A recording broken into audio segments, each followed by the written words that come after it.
Hi everyone, and welcome to the Desteni I Process live Google Hangout. We do live hangouts here from the Desteni I Process YouTube channel every Thursday, and we're busy working a series on practical self-empowerment. So every week we invite a guest to come and participate and share a process that they have walked in relation to empowering themselves, basically from walking out of the mind and out of consciousness, you could say, into self-awareness and self-directed living. As always, we invite you to participate in this hangout and be a part of the discussion, and you can do that by placing your questions or comments in the Google Plus event page, where you can type in your question or your comment. And if you're watching live on YouTube, you have to click where it says be part of the conversation. After the hangout it has been recorded, it will be uploaded on our YouTube channel, and you can always ask your questions or put your comment in the comment box below the video afterwards. All right, so welcome Marlene Vargas de Larazo from Mexico, who's here today to share a point. Hi, Anna, and thanks for the invitation. Hi, everyone. Thank you so much for joining us. So in today's Hangout, we are going to be discussing an interesting point or a process towards practical self-empowerment, which has to do with the personalities and characters that we create in our lives and that come to sort of encompass who we are and what we do and the preferences that we have for different cultures or music or art, for example. And that is a process that you've been walking specifically in your life, Marlene. So what we're working with here, or what we're talking about, is specifically, you could say, the outsider personality, which is a personality, or in your case, a personality of sort of placing oneself in opposition to society, in opposition to what is mainstream. So do you want to share a little bit about how that became for you, or how you stepped into this personality? Well, it all began with, of course, the family setting, me being the youngest child, and usually we develop the observing mode toward how the family routine develops and how my older sisters would behave and what I would find is acceptable and liked by everyone else. And I considered that to be too challenging to me, that I wasn't like up to that standard or up to that level to be likable and nice and dandy and kind of like I would describe it as a pink type of reality, like where everything is fine and nice. So because I decided very early on in my life that I didn't want to be like that I didn't want to have that rosy type of mentality, I started diving like at age 7 into like the dark side, which means in relation to music, listening to metal or grunge and things that would be more harsh, and eventually metal. And through music, I started developing this sense of kinship with individuals that would see reality with another pair of eyes, which means from the more raw and the suffering aspect of reality, which I could resonate with, if I may say so, more than the idea that everything is nice in this world. Like, since I was a child, I could see that things in this world weren't that great. And so this is how I started seeing or identifying and even judging, because it is a judgment in the end, that everything that looked nice, perfect, dandy wasn't going to be my thing. So this development of this outsider personality, or the outcast, which is really like a self-imposed tag, even began when I was a little girl, and I decided not to watch as many cartoons, but instead be watching music videos, or already wanting to be like ahead of everyone else. So this is another aspect of that personality, I would say, wherein I believed myself to be like better than others, that I could see behind the walls of magnificence and beauty and niceness. So this is what became me, like who I decided to become, this outsider, this person that would never fit in, that would prefer to stand on the fringe of everything, on the fence, and just observe. But through the observing mode in this personality, many other points eventually emerge, which we will continue discussing as we go, for sure.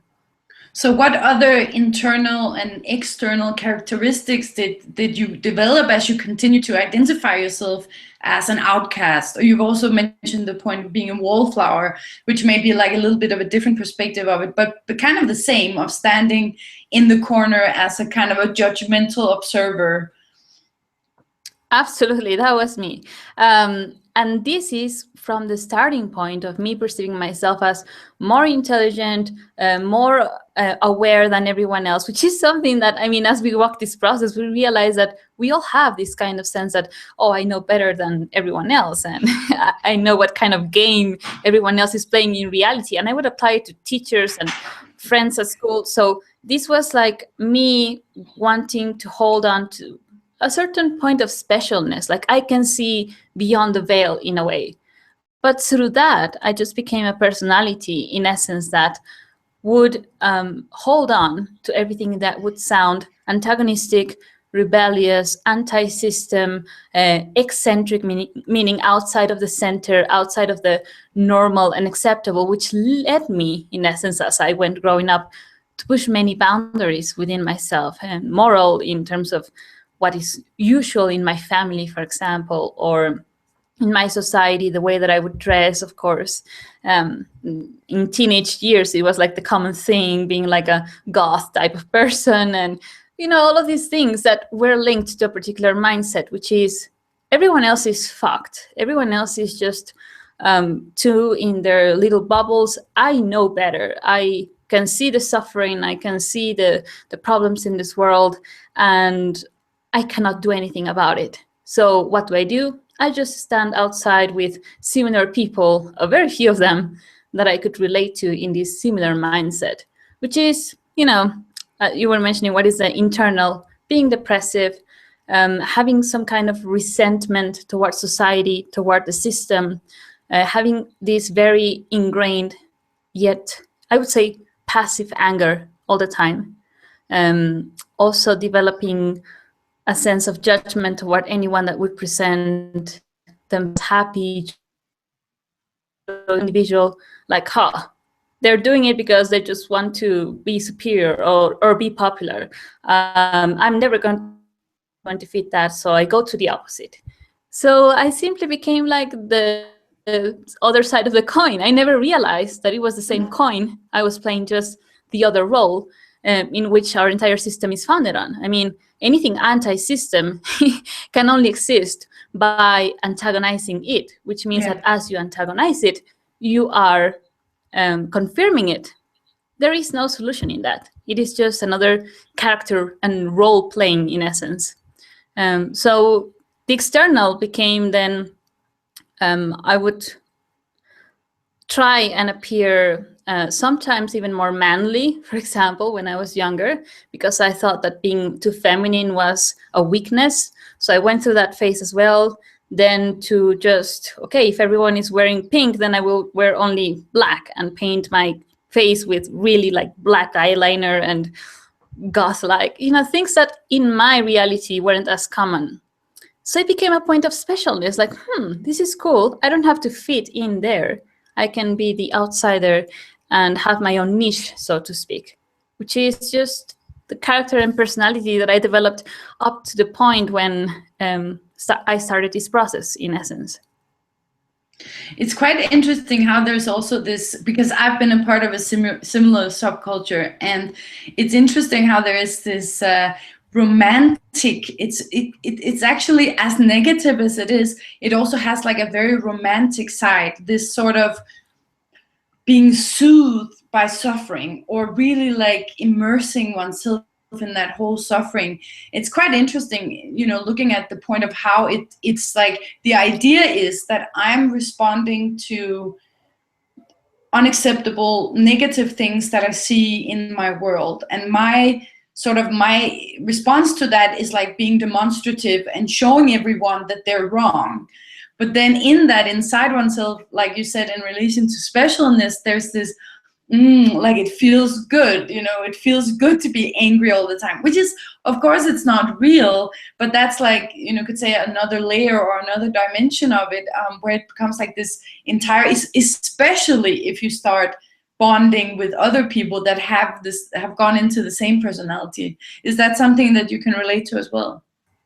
Yeah, absolutely. I mean, depression became a comfort and a way to continually, for example, with the few friends that I had, I continually speak about it and find all kinds of cultural related things that could verify that we were right, that we knew better, and that we had to be the suffering ones in society, that everyone else was wrong, which became also like a form of misanthropy. I mean, many times I would think that, well, there's no remedy to this world. Why don't we just destroy everything and just get rid of it and stop the suffering? So without realizing that in my experience of making of an emotion as depression and like pointlessness and even idleness, feeling sad constantly, because there's one thing that does happen when you do become aware of the problems in the world. One can get easily affected by it. So I was aware of it. I mean, I live in Mexico, so poverty is like a regular thing here, and homelessness and people asking for food, begging in all kinds of suffering positions. And you start questioning that. So that was more like the starting point of why I said, everyone that is just happy and nice and bubbly is just fake. What's real, it's the suffering, it's the sadness, but it isn't that either. So this is what I would like to share, because many people, I mean, in all the videos that I've done on YouTube, I still receive comments of people saying, I mean, there's no point in this world, there's no solution, there's no way out, why do you even bother? And what I realized throughout this process is that was also a way to give up on oneself and to make it a comfort zone, to say, there's nothing to do in this world. Everything is just so fucked up. Sorry for the words, but it is how I would express myself then. And really like take that stance of, I will instead just continue judging everyone, prepare myself to be some kind of intellectual that can understand how the system operates, to bash it, to constantly point out everything that's wrong on it. And so antagonize it, because that's the only thing that I've got left, when it is not at all so. Or actually, by doing that, you're actually, you're playing your perfect part in that broken system, which I think that's a really important aspect that you were mentioning before. Because when we're in that type of subculture of standing or thinking that we're on the outside of the system, we think that we've actually stepped outside of the box. But what is really deceptive, and that what must be understood as well, is that the system caters to all kinds of personalities, right? So when we, the system that we have created it is all encompassing. And a really good way of seeing that is how, for example, let's pick the example of a detergent company, just something random, like a detergent company that produces detergent will have 10 different brands that all cater to different personalities. So they will have the one for the single mom. They will have the one with the luxury layout. They will have the one that is generic, so that there's something for everyone, and everyone will think that they're making a conscious choice within a position of free will. I am choosing this product. And most of us, we don't understand our own minds the way that advertisers do. So we think that we're acting in free will, but we're actually doing exactly what we're supposed to do. And in the same way, like you were saying, the protagonist and the antagonist are two sides of the same coin. They have to exist together for the system to function, which is something that I certainly were not aware of. So in a way, it's actually a trap you fall into. And the ultimate proof of that is that you then don't contribute to actually making a difference, but within the stance that you're taking, you're only making it worse, or you're not making it better, at least, by throwing rocks or just refusing to participate, for example. Or even, another example could be, like, let's say you see someone and you see that they are brainwashed in a way, and that they are, one example could be, participating in something like Mother's Day, and you're like, oh God, that's just consumerist bullshit, and why do they, but then you just remain there judging them, instead of in a supportive way see if you can open the point up, so that they don't have to be trapped in that, oh, I have to give my mother chocolate because it's Mother Day, when you know that it's a holiday that's created for consumerist purposes. What I would like to say also in the sense of how, for example, linking myself to people that would also be very aware of the system and would theoretical approach, and I'm talking about sociologists, and that would use the system to criticize it, to make books of how bad and wrong it is. But in terms of solutions, I never found any. So even if I tried to approach it from the, let's say, intellectual left, in terms of, doing something and voicing myself out eventually, I realized that it was pointless, and that these people that were supposedly criticizing the system in an academic manner, I mean, they're teachers in universities and so forth, they weren't proposing an actual solution. They were more like being the controlled opposition in the system, being paid very well and just playing their role.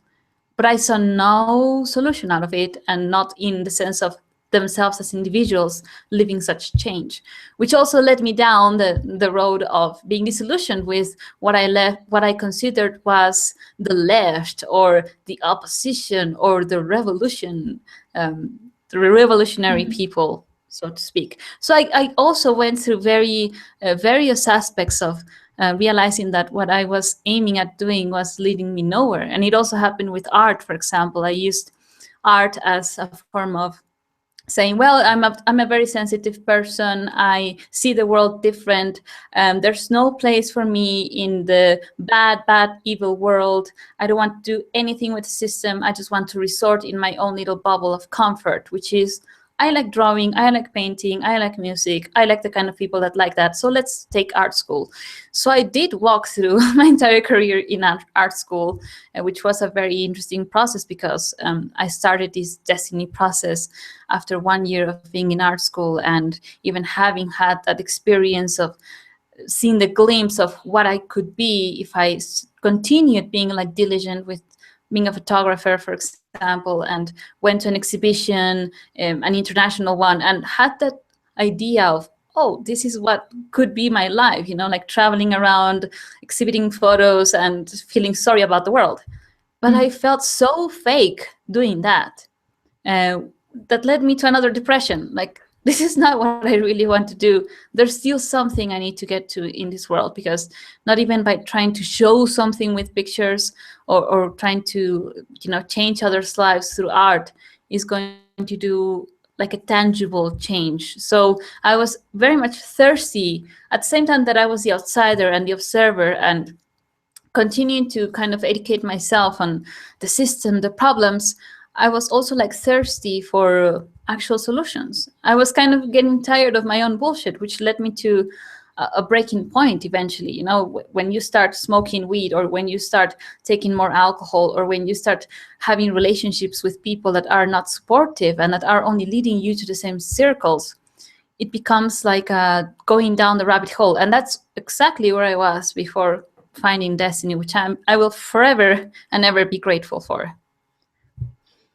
Very cool. So we have a couple of questions here. So this is from Joanna Jesus, and she's asking, did you have resistance to communicate with others about what you experienced saw around you? Question 1. Well, yes, I would introspect a lot. I would write a lot. Through my writing, I am very aware how I created my emotional personality, and how I used characters of books to continue feeding this kind of outsider persona that is observing and that knows better than everyone else, and that cannot communicate with anyone, and that feels misunderstood. Part of this character is like, everyone else is just in their little bubbles. No one understands me. Therefore, I wallow in my depression and misery and loneliness.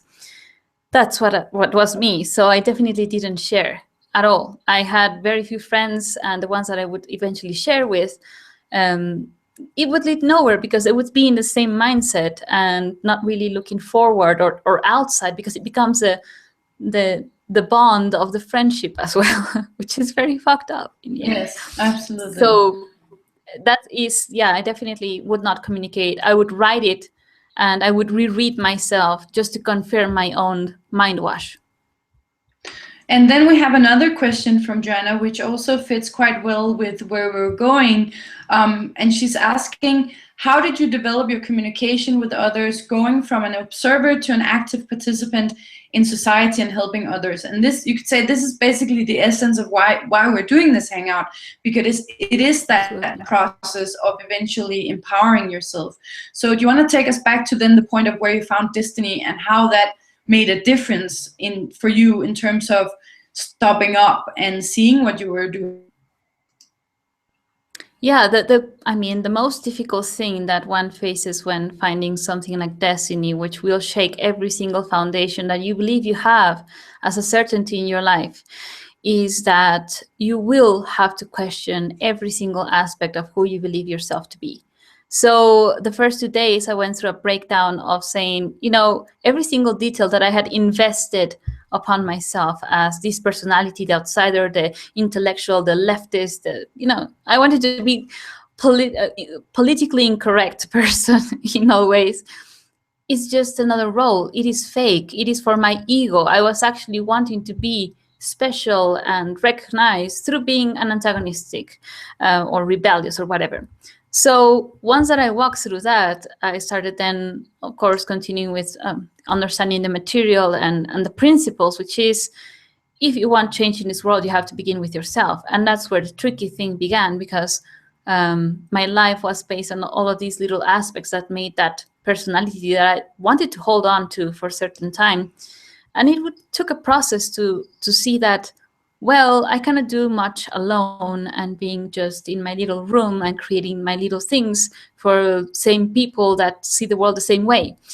Desteni is like the best platform that I have ever found in terms of finding that common ground with all kinds of people from all walks of life, and where I started kind of walking the first steps of sharing myself.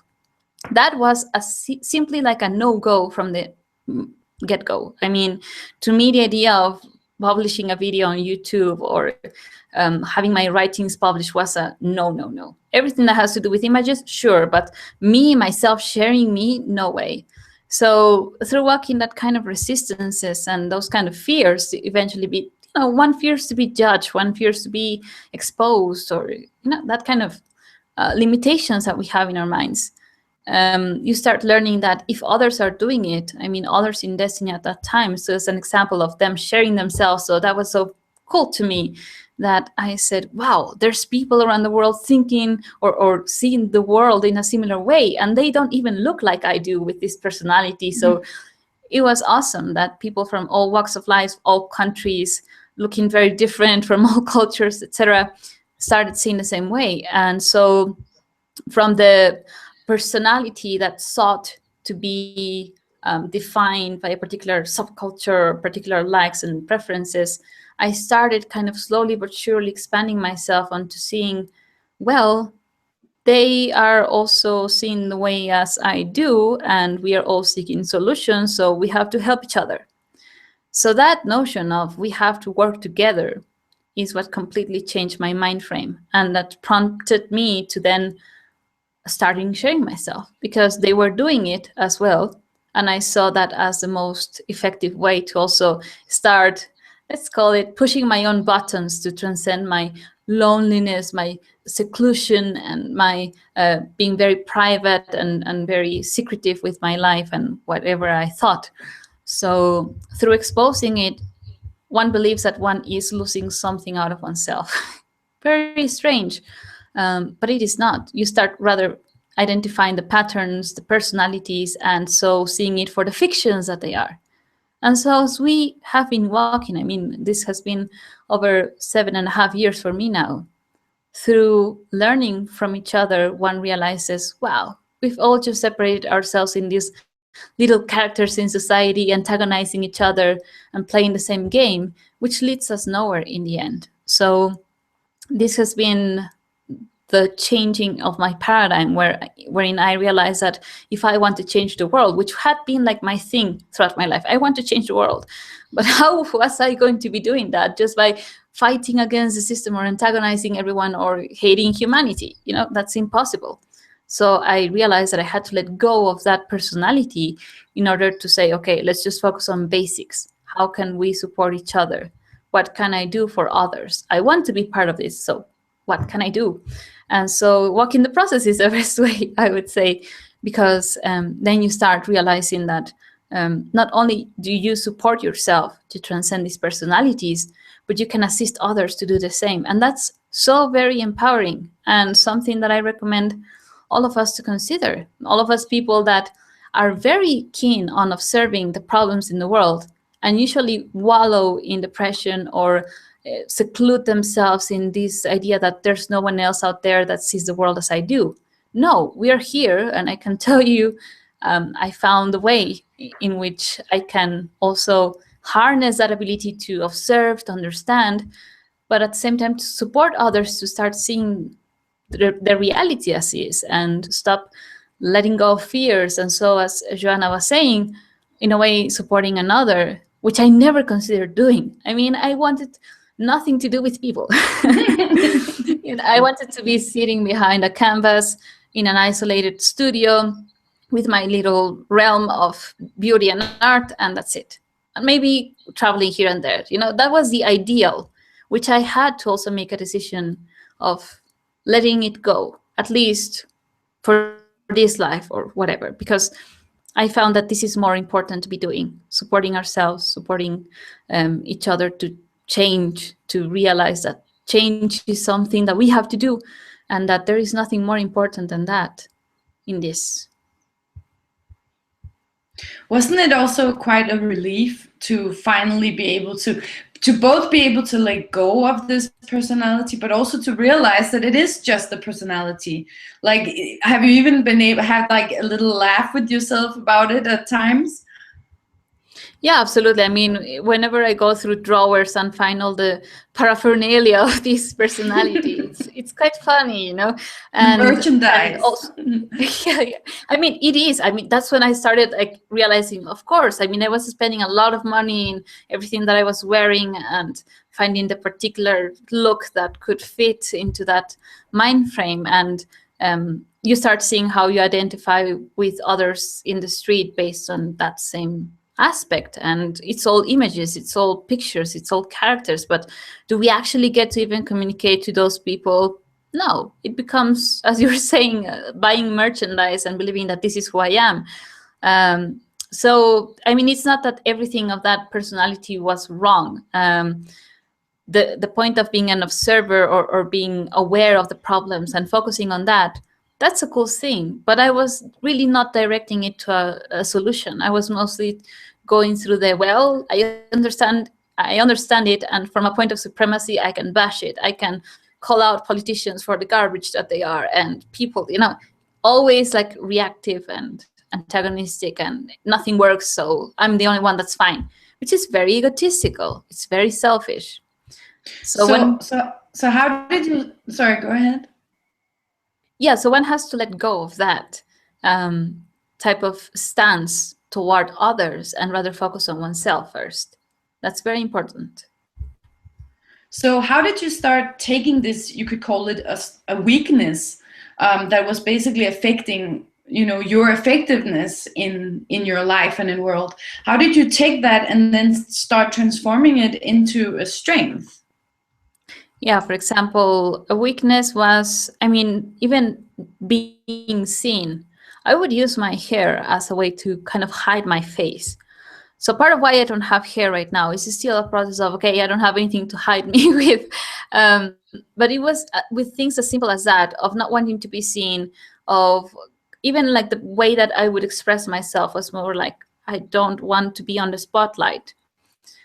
Through walking in this process, one is prompted to and encouraged to share yourself, to make videos, to write, to expose yourself in a way that is supportive, not just for the sake of, hey, I'm here and that's it. No, understanding that through walking these spheres, you can actually then start creating who you see would be best for you, not as a personality, but as an effective individual, as you said. So let's take that example of not wanting to be seen or wanting to be on the spotlight. By taking this position of sharing and being very diligent with it, and eventually wanting to share with others, like, hey, there's this way out, or there's this direction that you can take on for your life, there comes an ability to start recreating yourself. And that, in my case, means being comfortable in, let's say, doing these kind of things, like sharing myself and being in front of a camera, which before I would have never done.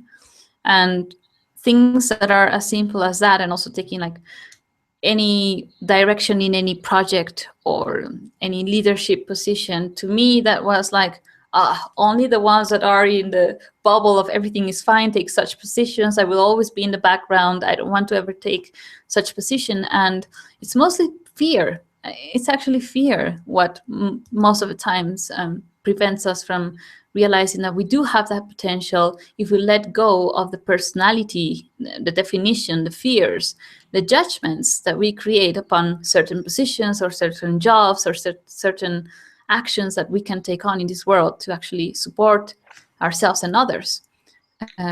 So, for example, there was a resistance in me to suddenly bring solutions. Like at a subconscious level, that wasn't me, because I was the antagonistic, the depressive. So I would feel fake when saying solutions or something at times. So it was like a rewiring process at the same time, wherein I would say, I cannot remain being the old me. I have to actually integrate this, even if it feels like this is not me. No, this is what I decide to be the new me. So it won't come as a natural process. No, that's actually a really cool point. Can you expand a little bit more on that? Like that kind of fake it till you make it aspect. Yeah, absolutely. For this, I would recommend everyone that is going through this. Vlogging was a very cool aspect in my case. Writing is cool as a foundation, but when you place a camera in front of yourself to share that solution that you've written out and that you're now trying out and starting to live, it becomes a bit more real. Like, this is me sharing, speaking it, and making others aware of it, which then becomes like a thing that you resonate in your body, so to speak, that you sound as yourself, and that will start making like a short circuit with the old programming. So after I would record a video, I was like, why did that feel like fake? Like me giving a solution is like not me, like too rosy type of perspective. So that was me as a character refusing to step outside of the gloomy self-experience, as we call it. And so that became also a process. It is not natural. And there would be judgments like, oh, you're being too optimistic now. Oh, you're being too expressive now. Oh, you're being too bubbly now. So I had suppressed a lot of my expression as well because of this character. Because anyone that would laugh freely or would have any form of fun, I would have judged as fake, not seeing the reality. You're just mind-fucking yourself. You know, that kind of judgment toward people that would act like that. So throughout this process, I learned to also kind of retake that expression that I would see myself as a child, you know, more free, and not from the perspective of, oh, now I'm all positive and dandy. And no, it is not about that. It is more like a direction of saying, I can express myself. I don't have to be angry at the world. I don't have to be constantly judging others. I don't have to be even focusing on others. I can focus on me, the things that I can develop. And one thing that I did notice is that everything that I thought I was bad at, or that I would suck at, or I would never do, have become points that I've realized I'm actually good at. Like taking any form of leadership or direction position, or like politics. I would loathe politics. I would loathe economics. I would kind of understand it, but from the perspective of saying, oh yeah, that's all bullshit. It's all drama. And now I realize that we have to get into that to actually make changes in the world. So kind of making of the points that I loathed and I disliked the most a point of strength as well. It takes work. It takes like, you know, it's like constantly walking through I would say resistances. It is like we place these obstacles of, no, you're not just yet that good at it to do that. No, you just can't. You have to wait. You're not ready yet. But if there's something that I remember also from a chat from Bernard is when he asked, "Are you ready?" And I said, "We're always ready. Like I'm always ready. Like there's no one that will let you know, hey, now you're ready to go and step out into the world. No one. This is something that one has to decide. And through recognizing that decision and that ability to make the change today or to walk this point today, you start suddenly seeing, what was I really limiting myself by? What was that? Only a thought, only a fear. And so we start really letting go of the power that we have given to a personality, a character, a notion of myself. And I mean, because it becomes us, it becomes our personality, we believe that we are fake, that we are faking ourselves, that we are almost being like deceptive to everyone else because of changing our... Yeah, sorry, go ahead. Yeah, like changing our mindset, so to speak, which is not a mindset, but it's simply a new set of principles that do not require a personality. So then comes the process of from the personality to kind of finding your expression or creating or developing your expression, I would say, which is a whole different thing. It is no longer based on, I want to be special, I want to stand outside of the system, I want to be eccentric. No, it is more like, this is what I realize works and is effective and is supportive, so why not be it? I could also imagine that it's like this fear of going over to the enemy. Like not just being deceptive, but also being deceived because you were holding that away all this time. So now you had to actually place yourself in that very same system that you tried escaping for so long. So how did you deal with that part of transforming that, we could call it a weakness, that, I only stand on the outside, observe, criticize, judge. How did you transform that into a strength or a supportive expression? It is like a continuous process. I mean, it is very easy for people like myself that had found the point of comfort in not doing anything about it or just wallowing in depression, as I mentioned, or loneliness or just dealing with similar people.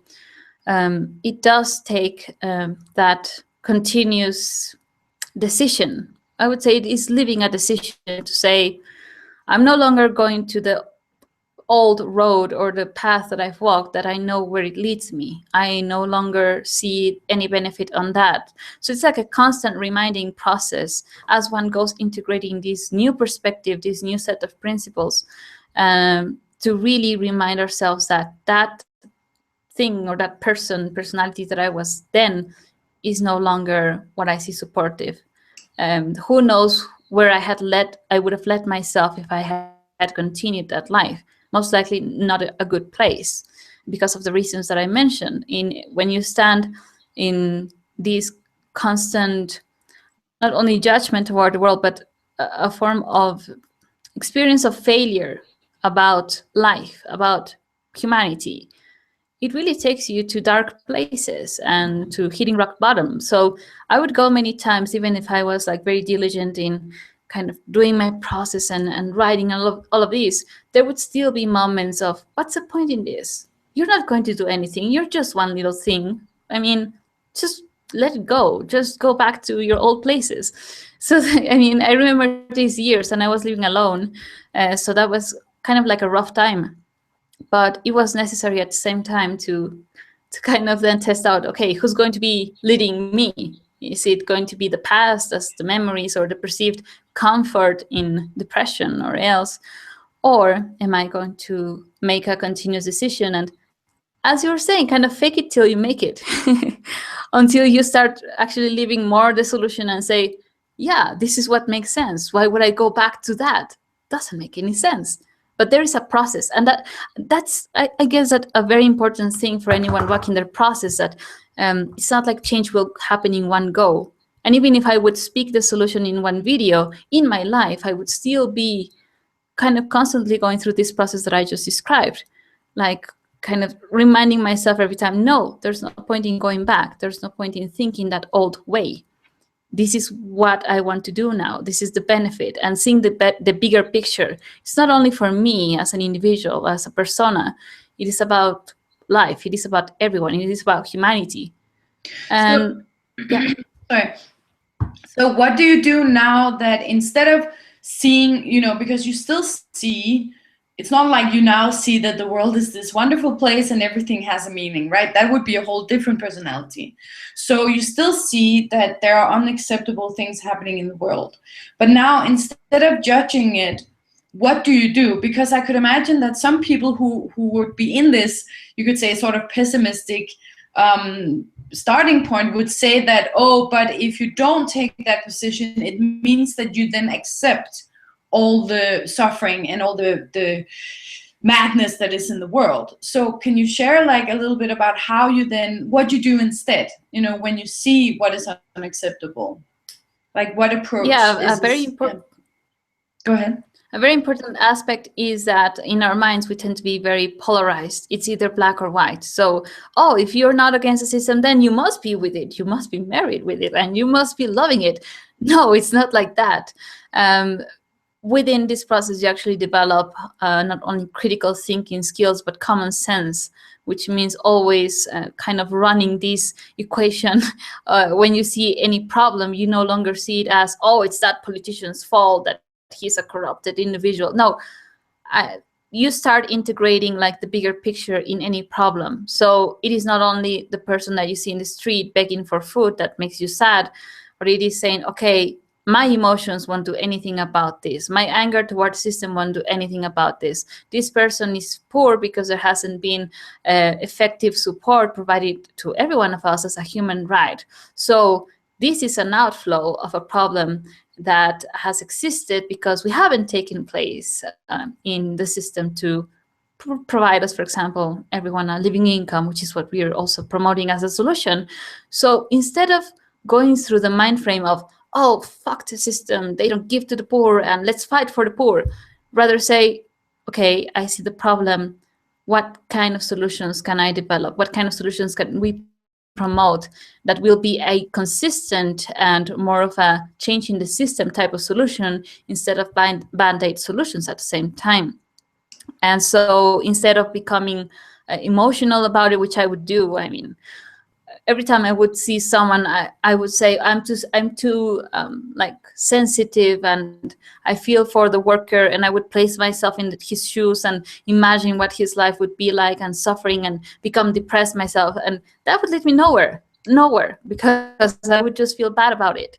So it was very supportive for me to start kind of rewiring myself to see the solution, to start looking at the bigger picture. It's not only about the poor people, for example, or the criminals or the gangs or whichever problem I would see in my society, but what haven't we done as a society to prevent those problems? So from that kind of analyzing of the problem toward a solution, and more so how to prevent it, this world becomes a source of opportunities. And that's a very cool perspective. Like a second chance, so to speak, which is also like what self-forgiveness is, isn't it? You start realizing what you did, what you didn't do in your life, what kind of limitations you accepted, and you give yourself a second chance. So it is a process of self-responsibility. It is not just voicing it out and saying, la la la, I forgive myself, but it is a real decision to take responsibility for it, to realize that the limitations, the problem in this world is not caused by a god or a politician or any form of authority. It is our neglect. And that is empowering at the same time.